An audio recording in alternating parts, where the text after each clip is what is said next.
بسم اللہ الرحمن الرحیم رب یسر ولا تعسر واتمم بالخیر۔ مومنین اکرام، ہماری ویڈیو کا عنوان ہے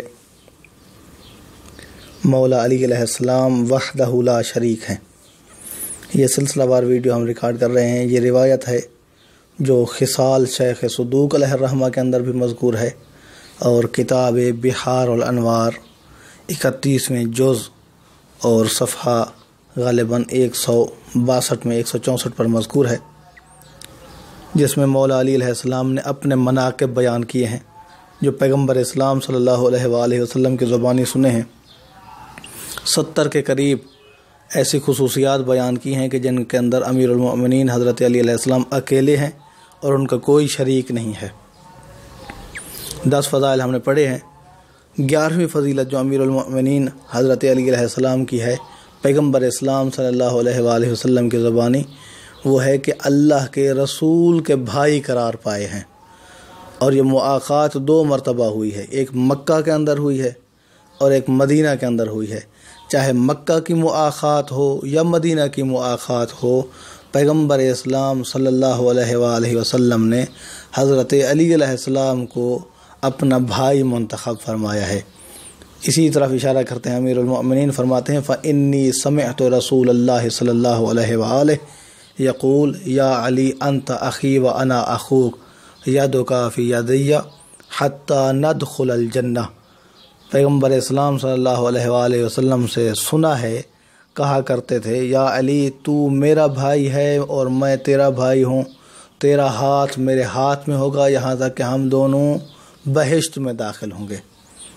اس فضیلت میں امیر المؤمنین اکیلے ہیں، کوئی اور پیغمبر اسلام کا بھائی نہیں ہے۔ وَأَمَّا الثَّانِيَةَ عَشَرَةَ 12ویں فضیلت، جس کے اندر مولا علی علیہ السلام وحدہ لا شریک ہیں، اکیلے ہیں، کوئی اور شریک نہیں ہے۔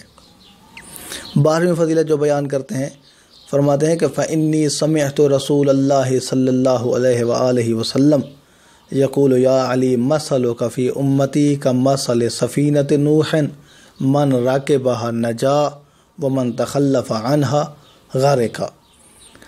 پیغمبر اسلام صلی اللہ علیہ وآلہ وسلم سے سنا ہے، امیر المؤمنین فرماتے ہیں میں نے سنا ہے، کہتے ہیں یا علی مثلک فی امتی کا مثل سفینۃ نوح، یا علی میری امت میں تیری مثال ایسے ہی ہے جیسے حضرت نوح علیہ السلام کی کشتی۔ من راکبہا نجا، جو اس کشتی پر سوار ہوا، جس نے امیر المؤمنین کے ساتھ محبت و مودت اختیار کی، وہ کامیاب ہو گیا۔ ومن تخلف عنہا غرق، اور جس نے امیر المؤمنین کی مخالفت کی اور پیغمبر اسلام کے اس بیان مطابق اس کشتی پر سوار نہ ہوا تو وہ غرق ہوا، وہ تباہ و برباد ہوا، وہ ناکام و نامراد ہوا۔ تو علی علیہ السلام کی مثال امت پیغمبر صلی اللہ علیہ وآلہ وسلم میں کشتی نوح کی مثال ہے، اور اس میں بھی کوئی اور شریک نہیں ہے، وحدہ لا شریک ہیں۔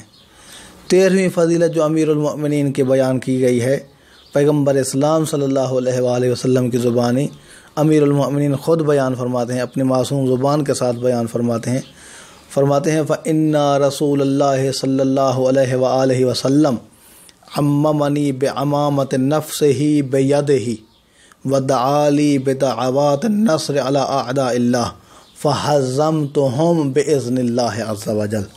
فرماتے ہیں کہ اللہ کے رسول نے اپنا عمامہ اپنے ہی ہاتھوں کے ساتھ میرے سر پر رکھا ہے۔ پیغمبر اسلام کے عمامہ کے وارث امیر المؤمنین حضرت علی علیہ السلام ہیں، اور کہا فقط عمامہ عطا نہیں کیا، عمامہ بھی پہنایا، عمامہ بھی بندھایا، اور میرے لیے دعا بھی کی کہ اے اللہ علی کی مدد فرمانا دشمن خدا کے مقابلے میں۔ ادھر پیغمبر کی دعا تھی، ادھر امیر المؤمنین کا خالص خلوص سے بھرا جہاد تھا، اور ادھر اللہ کی مدد تھی۔ فرماتے ہیں فَحَزَّمْتُهُمْ بِإِذْنِ اللَّهِ عَزَّ وَجَلَّ، تو اللہ کی اجازت کے ساتھ، اللہ کی مدد کے ساتھ میں نے دشمن خدا کو نیست و نابود کیا اور ان پر کامیابی حاصل کی۔ 14ویں فضیلت ایک واقعہ کی طرف اشارہ کرتے ہیں، اور یہ بھی فضیلت وحدہ لا شریک ہے، اس میں بھی اکیلے ہیں، کوئی شریک نہیں ہے۔ 14ویں فضیلت فرماتے ہیں کہ اللہ کے رسول نے ایک مرتبہ مجھے حکم دیا، ایک بھیڑ ہے جس کے تھن خشک ہو چکے ہیں، دودھ نہیں دے رہی ہے، مجھے حکم دیا کہ یا علی اس پر اپنا ہاتھ پھیر دو۔ فقلت یا رسول اللہ بل امسح انت، تو میں نے عرض کی یا رسول اللہ آپ ہی اس کے اوپر ہاتھ پھیر دیں کہ آپ کا تبرک بہت زیادہ ہے، آپ مجھ سے عظیم ہیں عزت و عظمت میں، آپ ہی ہاتھ پھیر دیجئے۔ فقال یا علی فعلک فعلی، تو پیغمبر اسلام نے فرمایا علی تیرا فعل میرا فعل ہے، جو تو نے کیا سو وہی میں نے کیا، اگر تو ہاتھ پھیر دے گا کوئی اب میرے نبی کا ہاتھ پھیر گیا ہے۔